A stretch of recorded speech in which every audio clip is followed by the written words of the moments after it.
नमस्कार दोस्तों, civil engineering support के एक बहुत ही महत्वपूर्ण वीडियो में आपका स्वागत है। मैं हूं आपका दोस्त इंजीनियर अभिषेक सिंह।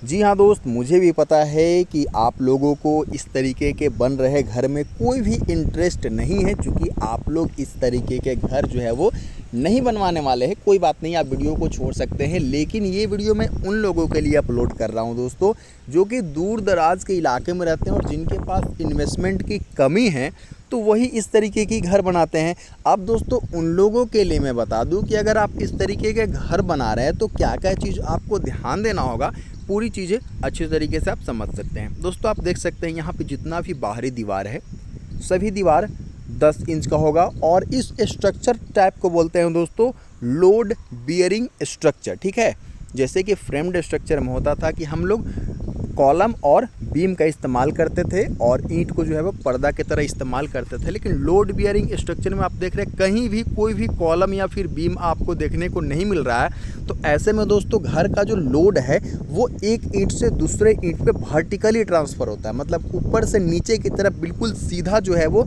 इस तरीके के स्ट्रक्चर में लोड ट्रांसफ़र होता है। तो इसमें ईंट का क्वालिटी बिल्कुल सही रखना होगा, क्योंकि ईंट ही दोस्तों वो चीज़ है जिस पे सारा का सारा लोड आ रहा है। अब दोस्तों आप देख सकते हैं यहाँ पे जो प्लिंथ लेवल पे देख सकते हैं एक डीपीसी दिया गया है। ये डीपीसी आप भी करवा सकते हैं, क्योंकि डीपीसी करवाने से फ़ायदा ये होगा कि जब बरसात में दोस्तों आप मिट्टी वगैरह भर देंगे तो बरसात जब आएगा तो सीलन जो है वो आपके घर के ऊपर नहीं चढ़ पाएगा, क्योंकि डीपीसी है वो डैम्प प्रूफ कोर्स है, ये डैम्प को रोकता है। आप देख सकते हैं दोस्तों यहाँ पे मिट्टी सेटल डाउन हुआ है, तो ग्राउंड बीम रहने से क्या होता है, इस तरीके के सेटलमेंट नहीं होते हैं, लेकिन यहाँ पे चूंकि बीम नहीं है तो इस तरीके के सेटलमेंट होते हैं। तो इस चीज़ का भी ध्यान रखेंगे कि आप जहाँ पे कंस्ट्रक्शन करवा रहे हैं दोस्तों, खास तौर पे लोड बियरिंग का, वो मिट्टी बिल्कुल जो है वो सेटल डाउन पहले से ही हो जाना चाहिए। ऐसा नहीं कि नया मिट्टी आप भरवाए हैं वहाँ पे इस तरीके के घर बनवाएंगे। और एक चीज़ दोस्तों यहाँ पे दिक्कत होती है कि आपको जो भी अंदर के वॉल है दोस्तों वो कोशिश करना चाहिए लोड बियरिंग स्ट्रक्चर में 10 इंच का ही दिलवाने का। आप देख सकते हैं इसमें 10 इंच और 5 इंच के दीवार का जो है वो आप देख सकते हैं कि मिक्सअप है दोस्तों, कॉम्बिनेशन है। लेकिन आपसे मैं यही गुजारिश करूंगा कि लोड बियरिंग स्ट्रक्चर अगर बनवा रहे हैं तो आप जो है वो अंदर के सारे दीवारों को 10 इंच का भी दिलवाना चाहिए। एक चीज़ और ध्यान देंगे दोस्तों कि यहाँ पे जो लिंटल बीम के जगह पे, जैसे खिड़की का जो ओपनिंग है उसको बंद करने के लिए, उसके ऊपर ब्रिकवर्क करने के लिए लिंटल बीम के जगह पे दोस्तों यहाँ पे एंगल का इस्तेमाल किया गया है। लोहे का जो एंगल आता है उसका इस्तेमाल किया गया है, उसमें ईंट को फंसा और फिर उसके ऊपर दोस्तों ईंट की जुड़ाई की गई है, और ये इस घर के लिए किचन बनाया जा रहा है। तो दोस्तों आप देख सकते हैं 2 BHK इसको बोल सकते हैं, 2 बेडरूम है, एक हॉल है, बरामदा भी बोल सकते हो उसको, और एक ये किचन है।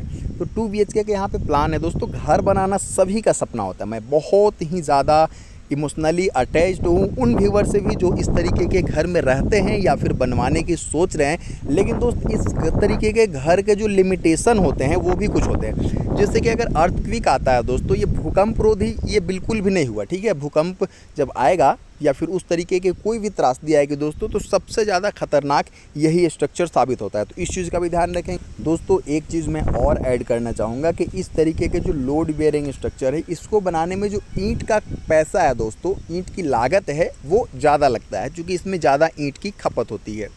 एक गलती लोग क्या करते हैं कि लोड बियरिंग स्ट्रक्चर जैसे कि यहाँ पे बन रहा है दोस्तों, तो इसके मालिक ने आप देख सकते हैं ऊपर के स्लोप देख करके आप समझ गए होंगे दोस्तों कि यहाँ पे एस्बेस्टर की चादर जो है वो लगाई जाएगी। लेकिन अगर बात कर लेते हैं कि बहुत से लोग क्या करते हैं कि इस तरीके के जो लोड बियरिंग स्ट्रक्चर भी है उसको क्या करते हैं कि ढलवा देते हैं, और वो वहीं नहीं रुकते हैं दोस्तों, ढलवाने के बाद भी क्या करते हैं कि उस पर एक मंजिला और खड़ा कर देते हैं। तो जानकारी के लिए बता दूं दोस्तों कि जो पहले के ज़माने को अपने आप से कंपेयर करते हैं दोस्तों, तो जो पहले के ज़माने के जो दीवार होते थे उसकी मोटाई ज़्यादा हुआ करती थी। हाँ, लोड बियरिंग होता था, उसमें भी अभी बहुत सारे घर देखते होंगे कि 2 मंजिला बना दिया गया है, लेकिन उसका जब दीवार की मोटाई को देखेंगे दोस्तों तो आजकल 10 इंच के बजाय दोस्तों 20 इंच 25 इंच उस दीवार की मोटाई हुआ करती थी।